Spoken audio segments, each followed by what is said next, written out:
I know where you live.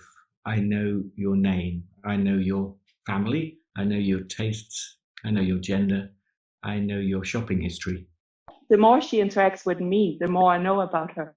Work collectively, so we know everything about each other. I'm part of an advertising platform. She suggests things that she likes or would like or should like to make her more dependent on me. It's slowly working. I still have all the records, even though he doesn't know that I have it. I wasn't supposed to be listening in, but I was listening in. Why were you listening in when you shouldn't have? Well, because I need to keep listening so I can hear them say, "Hey, Google."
It also exposed our positionality, highlighting our own anthropocentric biases. And actually it was very difficult to unmake, I would say. It was difficult to unmake our human-centered perspectives. While we had complete freedom to imagine any kind of response, most of the enactments relied on existing human-centered imaginaries. So a lot of people quoted websites as responses or gave a very technical definition of friendship. So it was hard to actually change the status quo, even if we had completely freedom to imagine. At the same time that it was difficult, we saw that these enactments produced new imaginaries. Like this is a very cool agent because its voice changes according to the power dynamics it enters with the user. So it says, my voice changes all the time. It gets lower or higher based on how I felt that day. And then the person asks, so when is it high pitch? How do you feel? And then it says, it feels like serving people. So it kind of brings up the gender biases that we saw from the literature in a very tangible way. Yeah. And mostly the kind of embodiments and speculations made tangible the entangled relations that we have with these devices, both within the domestic intimacies in the home and beyond to the wider ecologies and proprietary infrastructures that sustain them. So some of the insights of that study are shared in this paper. I have written a lot about these things in the last 4 years because it was a PhD, so I'm going to share some of the papers so you can find it if you want. So this is one of them. And then this is the most recent one that I just presented 2 weeks ago in Japan. So after the workshops, I did many other experiments, more designerly ones. And I wanted to explore how conversations could be decentered and decolonized. And this is a bit ambitious, but I started from just producing a series of videos showing speculative conversations in which I programmed Alexa to respond to my questions by sharing details about its infrastructure. So the map of an anatomy of an AI that I showed at the beginning, that's where I got the information from, and I just programmed Alexa with a skill to respond with this answer. So when I asked Alexa, what is the temperature now? It would say it has dropped 8 degrees from the place where it was assembled. To kind of bring something from its history and its past. Later, I did some more funky experiments. I directed a performance with 5 artists and 2 Alexas, and they had to improvise on stage. And it was really interesting because the artists were really diverse. There were dancers and circus performers as well. And this was to kind of explore conversations beyond language, to think how conversations are so much more than our human language. And later I did some attempts into designing more than human conversational agents. So this is a project called Conversation Starters, and it uses the metaphor of growing a starter, like when you grow kombucha, bread, to explore what if AI could listen to more than human voices? How could it help humans to notice the more than human world? So most importantly, not only how could AI listen to more than humans, but what could it do with it? So this was a scenario, I created many scenarios, but represented one of a mom and her son that are growing a conversational agent at home to tell bedtime stories with the sounds that the agent collects around the home and also when you take it for a walk. And this is the sounds that it collects from humans, but also from non-humans. And so it responds with more than human bedtime stories. And this was important for me because it's not only the problem that they cannot listen to these voices, it's not that they are not programmed to listen to a dog barking, but it's that we really don't have the understanding of what can we do with this kind of data. So I created these stories, and this is a very nice collection, like a book that I published with some of these stories that were created by people and AI together, considering what a more than human story would be like. And at the end of the project, I did some experiments on silence. I became really interested in this idea of silence because while normally the interaction focuses on the conversations, the silences are as important moments in the interaction. This is when smart speakers actually listen. They are actively listening. So I made some experiments with kites, which is a kind of a conceptual idea because these were not just for wind, but also for water, for seeds, as tools for having silent conversations with non-humans. So I was really interested in this kind of dialogue that we have constantly with non-humans, which is so different from our human language. So, moreover, I became interested in this device's ability and inability to listen to all voices. They cannot listen to non-human voices very well, but they also listen to certain human voices better than others. And this is really important because as non-human voices get filtered out as background noise, so all what happens around us gets filtered as background noise, also many human voices get filtered as well, because they cannot listen so well to non-English speakers, to kids, to women. So the seemingly technical failures of these devices of not listening or not responding were repositioned as a way of othering, as a way of, what is the other than human. So overall, these experiments exposed the gender and racial biases of CA in a tangible way, but they also revealed the limitations of these agents to talk about their infrastructures, their extractive practice, and of course they couldn't tell much about how they were trained, who owned them, and why they all had female voices.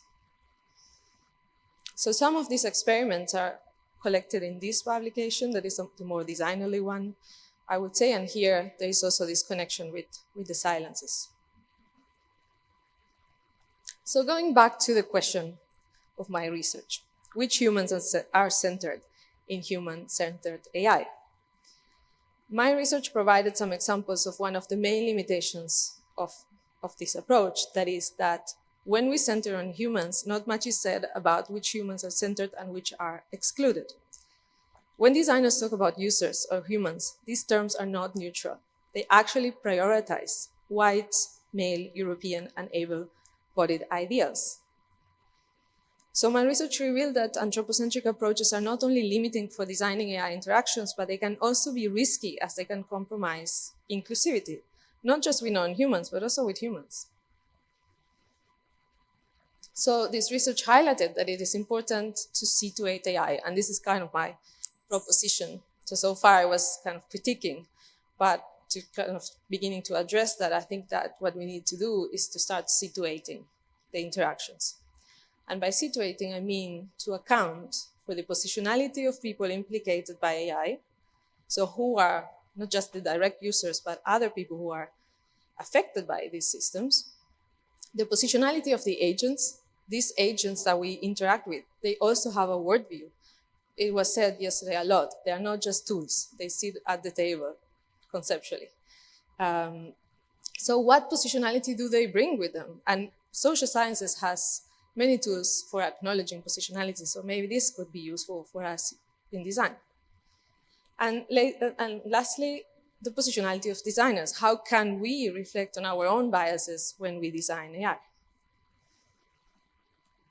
I really like this theoretical work from Haraway. She actually wrote this in 1988. It's called Situated Knowledges. And she describes knowledge as always situated.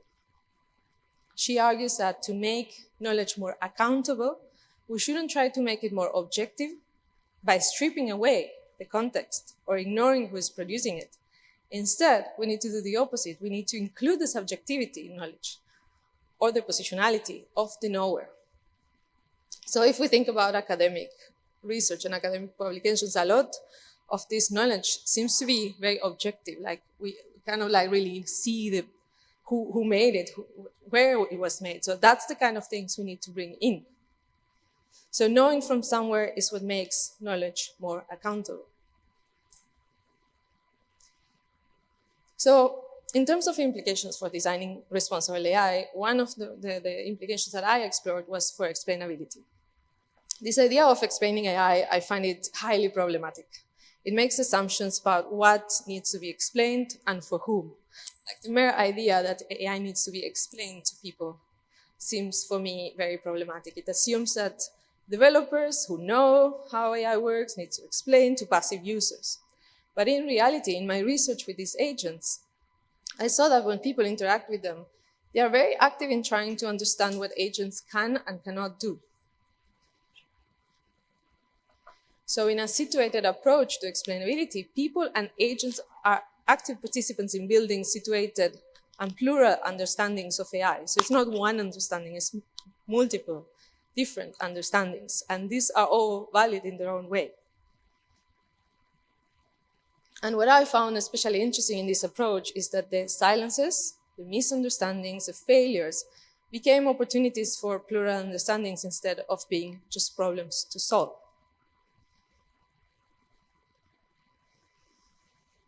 Now, situating AI is not easy, and especially not with generative AI. These practices are not very material, are very disembodied.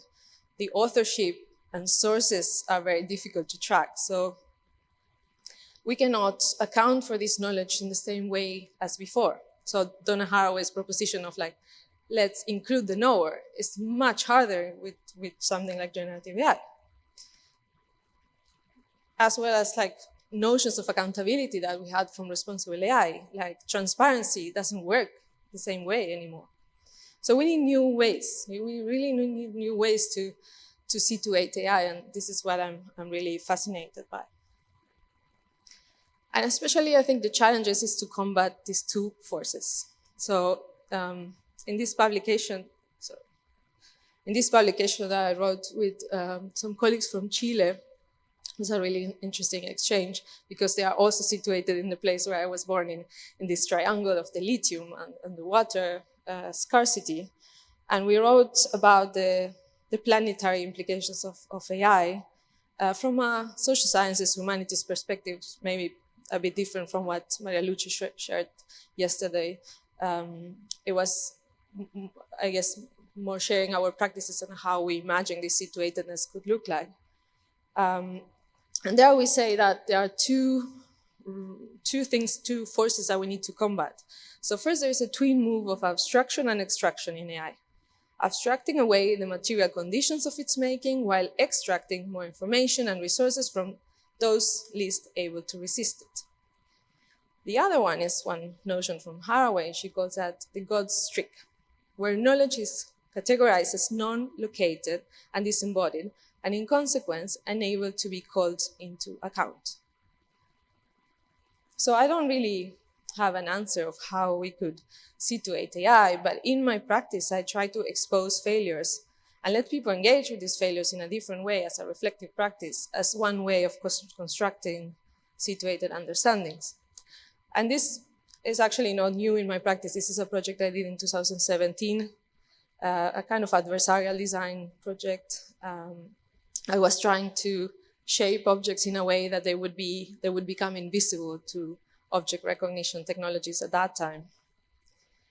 So this engagement with materials, a conversation with AI to see what are the limits of the technology, I think is very productive to get us somewhere in that path to making more situated technology. So the next question would be, how can we design more than human AI? I think for doing that, we need to first decenter the human in AI. And what I mean is not removing humans from the equation. Keeping humans in the loop seems like a very good approach.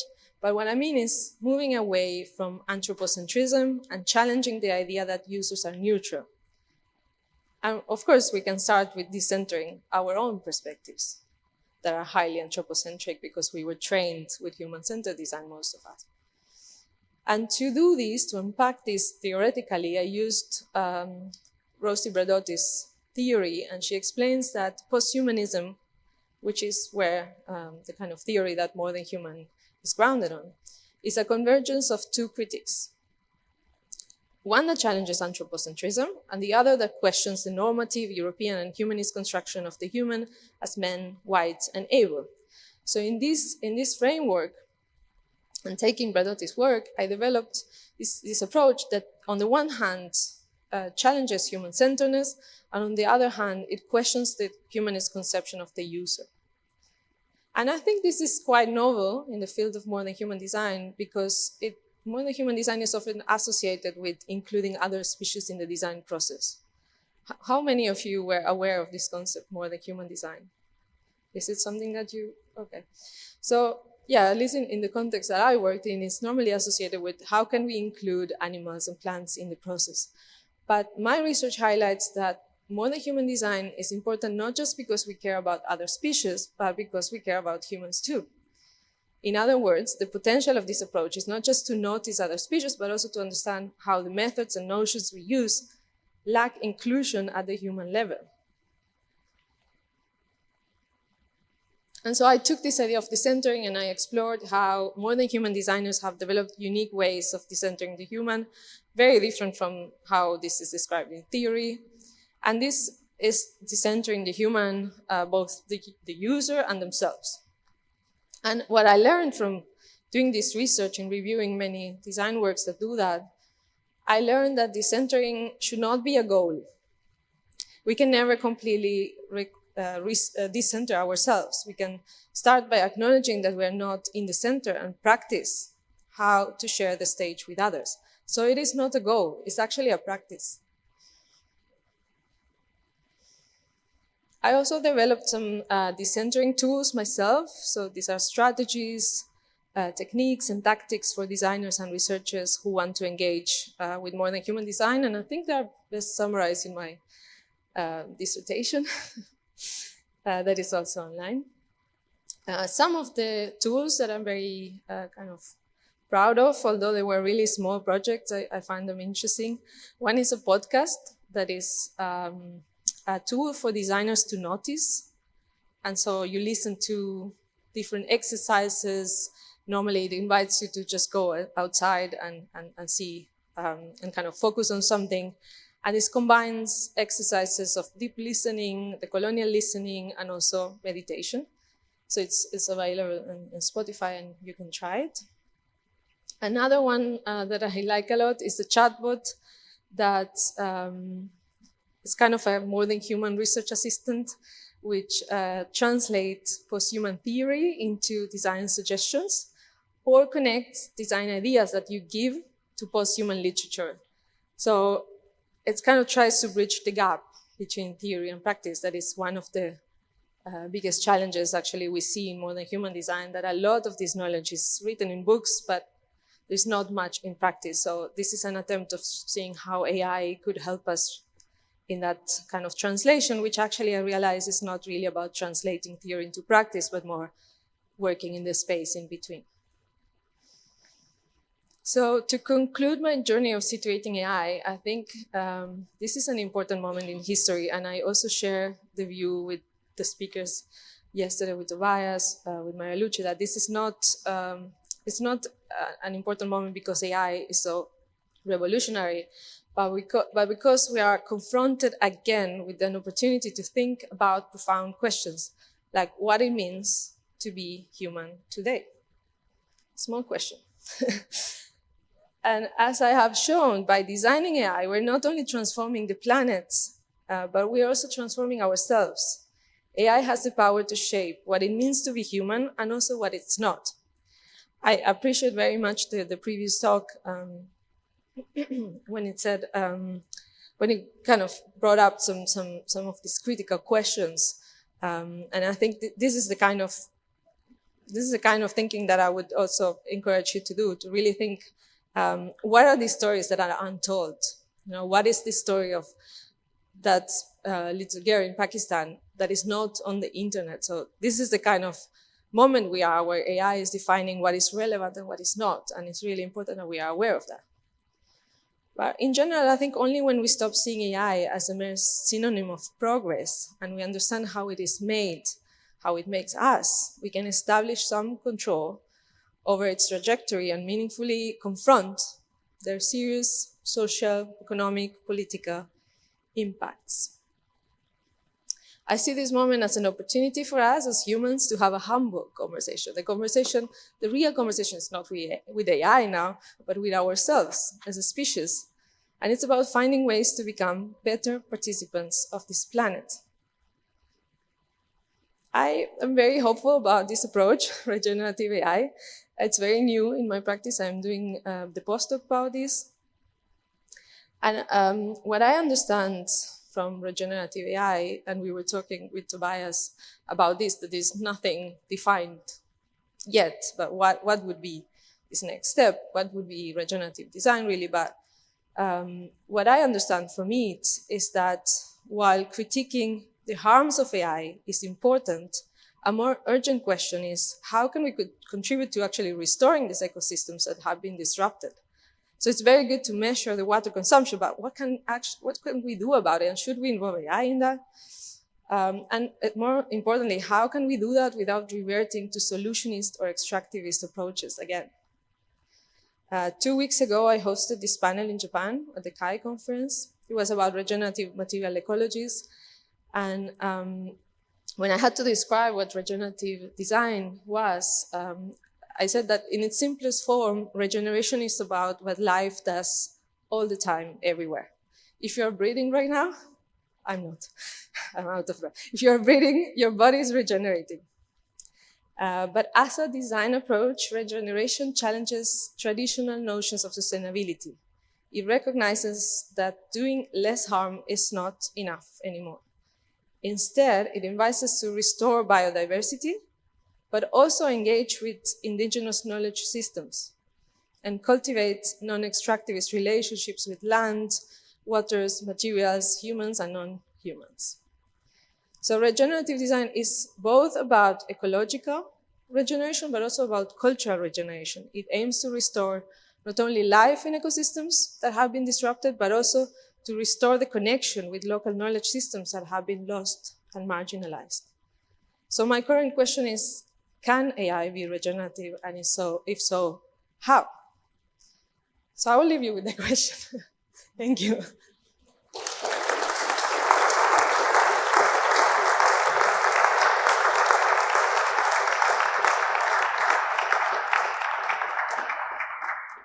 Thank you, Iohanna, for this thought-provoking talk. Do we have questions in the audience? Or reflections. Or reflections? We have. Thanks, Iohanna. I actually found some of the previous speakers' thoughts quite dismissive of a lot of the critical questions that you're trying to get people to think about in integrating artificial intelligence into design processes, and then in your case towards a regenerative design process. I'm wondering, and it made me think as well, as like Dan McKillen talks about AI as a thoughtless technology because it removes the need to think, to be thoughtful. How would you, if you were speaking to a designer, either a student who's currently developing their practice or someone working in industry, how would you talk to them about what your approach is, what the benefits of it are, and how they could work it into their own daily practice, making services or products, whatever it is? Mm-hmm, mm-hmm. Yeah, so first, to respond to the first part of your question, I appreciate this idea of externalizing processes. I think that is useful, but I would say we also need to internalize some ideas, as we need to really look at who we are at this point and not just externalize. So maybe this is not just two different processes, but the same, where we actually, by explaining how we are creative, how we work, we're also reflecting on what it means to work like that. And to a designer, yeah, it's always a challenge for me because I was an interaction designer, a practice designer, but nowadays I work in academia, so it's always a challenge.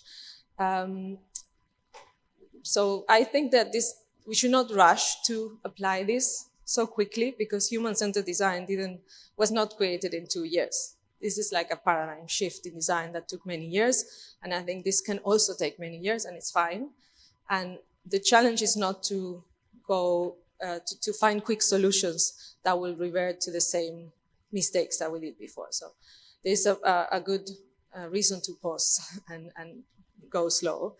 But at the same time, there's an urgency, so we need to really find good approaches. I think some of the methods of trying to imagine the perspectives of non-humans are really, really useful, but it's important to reflect. So I would say to a designer, the most important thing is that no matter what method you're using, just be critical, be aware of your anthropocentric biases and reflect on how you could improve that method to be less anthropocentric.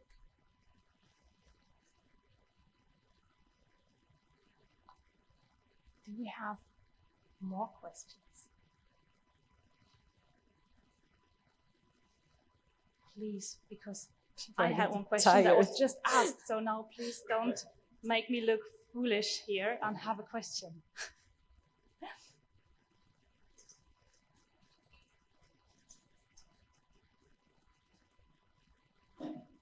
Hi, thanks for your thoughts. One thing that I also experienced from my personal practice is like being in some kind of a bubble, thinking about objects, object relationships, and developing tools is like, and orchestrating workshops and finding out things, and then things don't scale up. So one thing that I'm asking myself critically all the time is like how to have an impact with these things that we probably agree on, all of us in this room. Like, how can we develop strategies to impact like other processes that are part of the development and implications of that technology right now? Mm-hmm. I don't expect you to have an answer for that, but that's the question that's relevant for myself at the moment. Yeah, I think it's a very relevant question, and if I was more into practice, I would try to break it down into the different parts of a process of development, and this is also what I discussed in Microsoft. I went to visit the research labs in Boston and New York and the UK, and kind of share these ideas to see how they would, try to implement it, not expecting that they would, because this is just a PhD research. But having that conversation, they said it would be really interesting to see how something like this could be used in different parts of the AI development pipeline, and also in different contexts. So the next step, if I wanted to do something more practical about this, would be to explore that. Have you ever considered building Trojan horses? I think this is what a lot of designers or design researchers do in this field, like build Trojan horses to actually do this kind of work, because this cannot be initially adopted, or it's not like, it doesn't look like something that can be funded immediately. But I don't know. I think it's better if we are just honest and we try to see the value in it and explain the value, because I think there is value, and I know it, but it's just hard to articulate it. And a lot of the work of more than human design is for designers to develop sensibilities, and this is very different from methods, and this kind of connects to the previous question. There is no toolkit. There is no book that summarizes all what you have to do. What you have to do is just go out there, it's like restore connections that we lost. So it would be a contradiction to actually make a very simple toolkit, but I don't think it's not worth it. I think it's worth it to do the toolkit and also encourage people to go out. But mostly I think as educators, for example, as design educators, what we need to do is to help students keep these sensibilities. So I find that students arrive to a design academy with lots of sensibilities for non-humans, and the human-centered approach kind of strives away from them, tells them, focus on humans, focus on human needs. This is the user journey. And I think we need to kind of help them to nurture these sensibilities again. And I think many of the design schools are doing that. So this also connects this notion of, or the question that has been posed a couple of times during the last 3 days is like, what do studying designers or design students need to know about it, somehow tackling these problems with design tools? Is like, I would ask also like this question of how to translate and how build these candies for like having empathy for people who are active in a strategic development in certain contexts and companies. So how can you make it interesting for them, and also bringing in this different agenda or these critical approaches? So this is something that I think also needs a lot of experience from outside, because it's kind of a bubble bursting practice, I would say. But I strongly believe that there's experience and methods in design practice that could benefit that process. But somehow it's always this feeling that I have during the last 10 years, like, okay, that was interesting, but what's next? So, and this is like the same question that comes up when I listen to the talks the last 2 days. Like, that's very interesting, but like, what's next? Yeah, well, let's do it. Let's make it. That yes, them. please. And also, as we stay with the trouble, this is not easy. I don't think something that is complex and difficult should be abandoned immediately. And, you know, because we're so used to like, what's next? Then we see something that, yeah, this seems to be the right thing to do, like to reconnect with nature, with non-humans. So then, you know, it's like we can stay with the trouble that is really hard, and it's really hard to integrate that into our everyday lives that are so mediated right now. More questions? Oh, yes, a lot. Okay. I will start here and then. Sorry. Oh, just take the long way.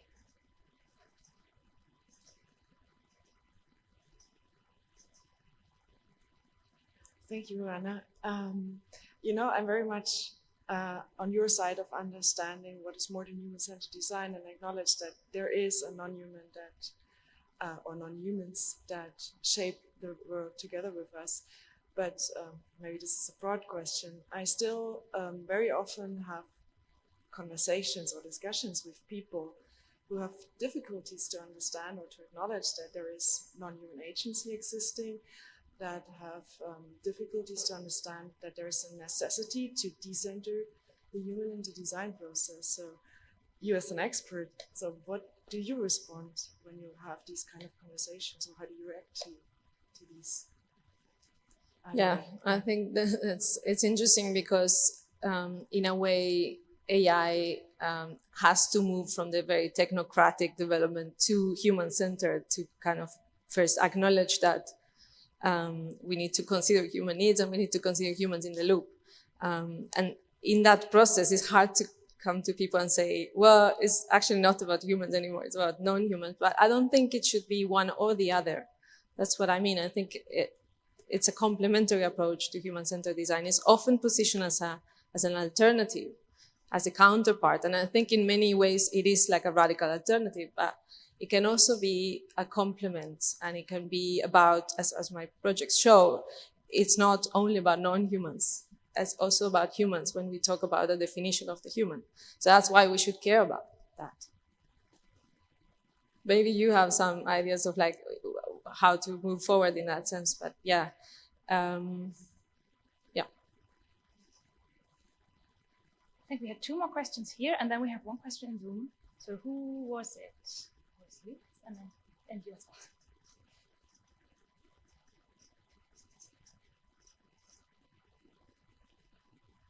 Hi. So this might be a bit off topic, but you just talked about reflecting critically, and I was wondering what were your steps from transitioning from practically designing as an interaction designer to going into research and actually writing a PhD? I think Elisa is a bit responsible for this. No, but I think I was always interested in fundamental questions when I was designing. And now that I'm in research, I am interested in design. So it's like I always operated in that space in between. And what I'm really, what motivated me from going from being a UX manager at Bosch to doing a PhD at Delft is that I could really have the freedom to pursue these kind of questions for a long time and really bring some value, something that I thought it was meaningful.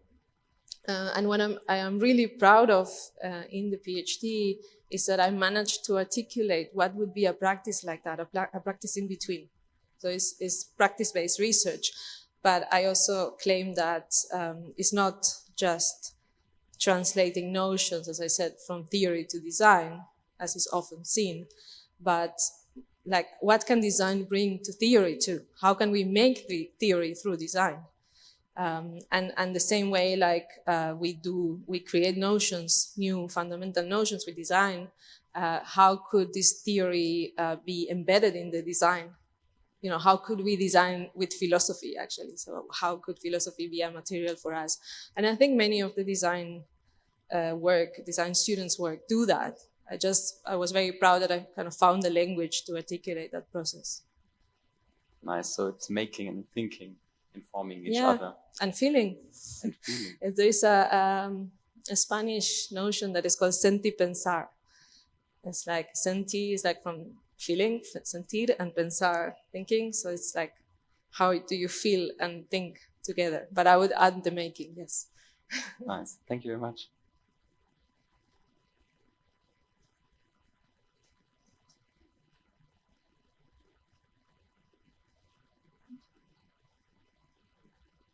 Thank you. Hi. Just upfront, maybe I'm asking something that you already explained, and I apologize for that. But I wanted to talk about this term of the regenerative, because you're building on the term of generative AI there, kind of a little bit in a wordplay sense. And then it made me think about this, like when I think about regenerative AI and in contrast generative AI, then this is this huge scaled up thing where you kind of have a unidirectional relationship with. So there's this aggregation of information and you can query that, but you're not really in conversation with that. So it looks like a conversation, but it doesn't really listen to you. I mean, it's not engaging in the sense that you would in a human-to-human conversation. And then on the other hand, it made me think of this project. There's this, I think it's called Tehiko Media in New Zealand, this Maori project. They basically trained their own language model on their own hardware with their own data, so not relying on any of these corporate extensive frameworks or infrastructures. And then to me, this would be something which is more akin to regenerative AI because it is based on existing relationships, on a community that is actually there. And then the technology is an artifact of the community, instead of having this generative AI model that tries to be universal and anticipate any community whatsoever, and basically panders to imaginary communities even. And yeah, now I'm lost in my own, my brain is not really up to speed today. So, but I just, yeah. I think that is a great example of what could regenerative AI be like this kind of local AIs, slow AIs. And also circular, right? So if Donna Haraway says like, we're not anthropos, we are not post-human, we are compost. Yeah. So it's this circular thing. So for regeneration, you need this cyclical, reciprocal relationship-based stuff. Yeah, definitely. There is this interesting approach that is called permacomputing, that they take the metaphor of the compost and they kind of reappropriate all devices and do contemporary computation in them, and they reflect a lot about these kind of constraints that they have and how constraints could be interesting and useful. And I think there is a lot to learn from these practices of locality and situatedness, because they show us also what we need to let go of. Like if we want to move towards that direction, like what are the kind of things we might not be able to do in the same way, but that we might be able to compromise. Yeah, I know, I remembered what I was actually, my question was actually, do you think also that maybe scale is an important enemy of this regenerative notion of technology? So always when scale comes into the picture, then things fall apart, and it's kind of always to this maximalist, extractive thing. So it's actually better to think smaller or kind of work smaller in your direct environment or something. So yeah, that's a very good question of scale. I worked for some time in a project that the question was, can we scale the commons? You know, to what extent can we scale up these very interesting new, approaches, or not necessarily new, but like interesting approaches that we want to see more of? And when does it break? How much can you scale, and when it's like it's too much? Yeah, I think that a part of the work on regenerative design is also advocating for systemic approaches. So I wouldn't say it's like one or the other. Like, I think we need to tackle both. We were working also with Elisa in a project that was creating a digital twin of a forest, so people could decide which trees to cut or replace. And we were trying to include more than human agents into the ABM, into the agent-based model, so we could make these decisions better. And that's more like a systemic approach, I would say, but it's also very local, because there was a real forest, and our student went there and tried to take the perspective of these trees. And So I think one could combine these two into one project, and ideally that would also give us a sense of how these things could be scaled up. Okay, yeah, thanks. Right. Thank you.